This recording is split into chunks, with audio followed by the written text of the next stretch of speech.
Hello everyone, I hope this video finds you doing well, and I hope you're ready, because math is about to get interesting. Let's talk about it in this video. See, I've got some new things I can do. For example, yeah, neat, right? And if I push this button, like that, well, I suppose that's not very helpful. How do I undo it? Which button does... So usually the B... No. Wait, why is there music? Hang on. Oh, wait. No. Wait. Don't go!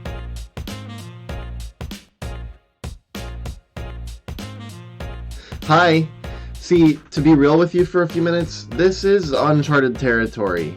See, we're going to be doing our best, but there's some things you should know, and this video will be about covering all the bases to get started with some of the things that we're going to be doing with our e-learning.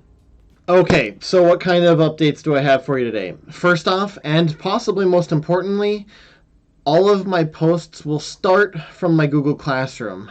I'll do those posts on Tuesdays and Thursday mornings, a little before 9 most times.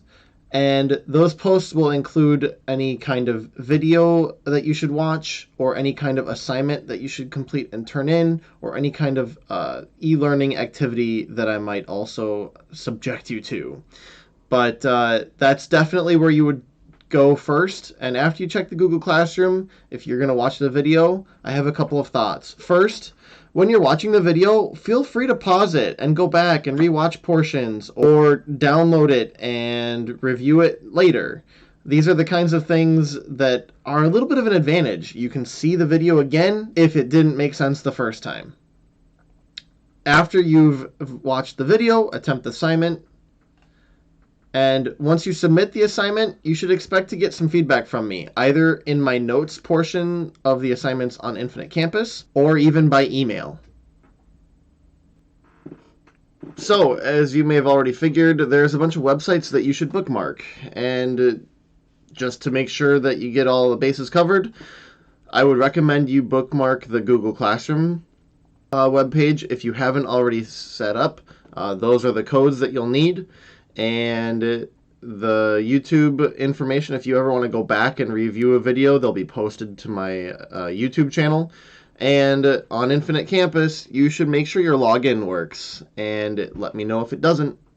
Okay, that's all great, but there are a few other bookmarks that I recommend you take a look at. First off, IXL. Now, I know there's a lot of frustration around the Smart Score portion of IXL, but I'm thinking of trying something different with this. So, for example, if I give you the assignment for Q5, and instead of asking you to get to a certain score, I'm going to ask you to do a certain amount of time on the skill, and then check to make sure you get the last few questions right. So if you're going to work on Q5, you'd work on it for at least 20 minutes, and your goal would be to get the last 3 questions you attempt correct.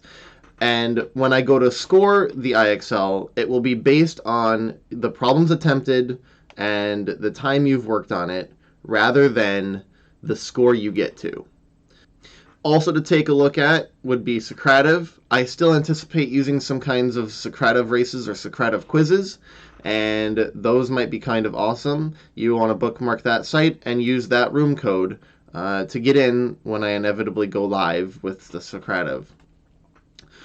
The textbook, it's available online for all of my classes, so if you don't have your login, email me and I can reset it for you.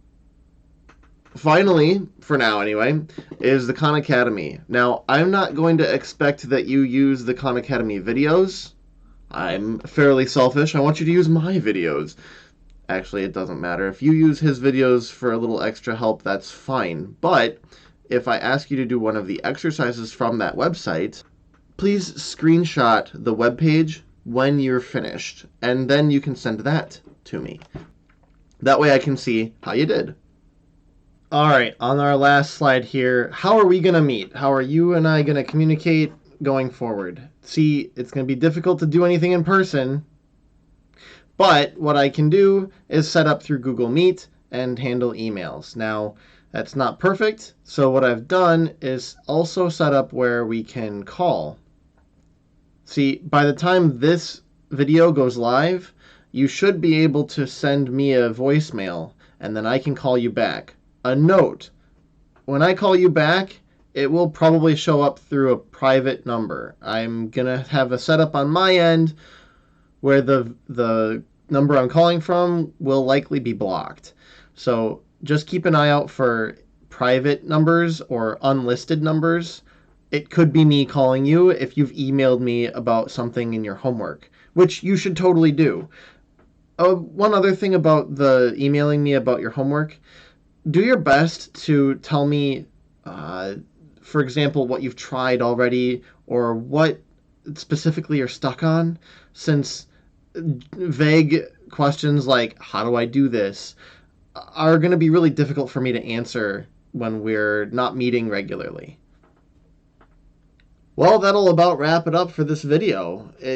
Hopefully you got a little bit of a sense of how I'm going to be keeping in touch with you guys and how I'm going to be submitting to you the things that you'll be doing while you're working on things with your math from home. A couple of things before I go. First, take a moment and check your email. Make sure it works. Pause it if you need to, so you can come back to this tab. Okay, second, you should go through and bookmark those web pages. All right, I'll give you a few moments to pause this video so you can do that. Okay, now that you've done your bookmarks, we're pretty much set. Just look out for the posts that I'll send to Google Classroom first when it comes to doing new math things. My first post to Google Classroom will be on April 7th. So look out for that coming